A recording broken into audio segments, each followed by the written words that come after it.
नुकत्याच निवड झालेल्या अमेरिकेचे राष्ट्रपती डोनाल्ड ट्रम्प यांनी देशहिताच्या नावाखाली अनेक धोरणात्मक निर्णय घेऊन दुनियेचे लक्ष वेधले आहे. तर दुसरीकडे युक्रेनमध्ये चाललेल्या युद्धाला तिसऱ्या विश्वयुद्धाचे स्वरूप येऊ नये म्हणून डोनाल्ड ट्रम्प यांनी युक्रेनचे राष्ट्रपती जेलेन्स्की यांना भेटीला अमेरिकेत बोलावले. अमेरिकेच्या प्रोटोकॉल प्रमाणे राष्ट्रपतींना भेटताना कोटसूटमध्ये जावे लागते, मात्र युक्रेनचे राष्ट्राध्यक्ष जेलेन्स्की सूटमध्ये न जाता सैनिकांचे कपडे घालून बैठकीस हजर झाल्याने ट्रम्प आणि त्यांचे प्रतिनिधी मंडळ नाराज झाले. यावेळी डोनाल्ड ट्रम्प यांनी जेलेन्स्की यांना युद्धासाठी जबाबदार धरीत माघार घेण्याचे आवाहन केल्याने चर्चेचे रूपांतर भांडणापर्यंत पोहोचले हे नवलच. अमेरिका आपले राजनैतिक हेतू साध्य करण्यासाठी युक्रेनची मदत करू पाहतोय, असा प्रतिवाद करीत रशियासमोर हार मानणार नसल्याचे युक्रेनच्या जेलेन्स्कींनी स्पष्ट केले. युक्रेन हा खनिज धातूने समृद्ध देश आहे.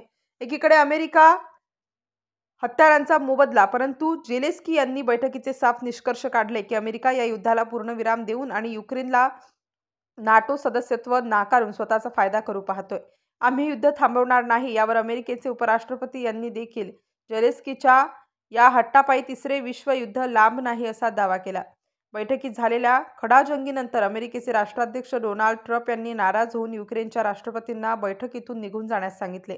अमेरिकेने जरी युक्रेनची साथ सोडली असली तरी अनेक देश आणि युरोपियन राष्ट्र मात्र युक्रेनच्या बाजूने खंबीरपणे उभे राहिल्याने अमेरिकेची जगभर अपप्रतिष्ठा होत आहे. या वादाची चर्चा सर्वत्र जगभर होत आहे. Star news bureau, Nashik.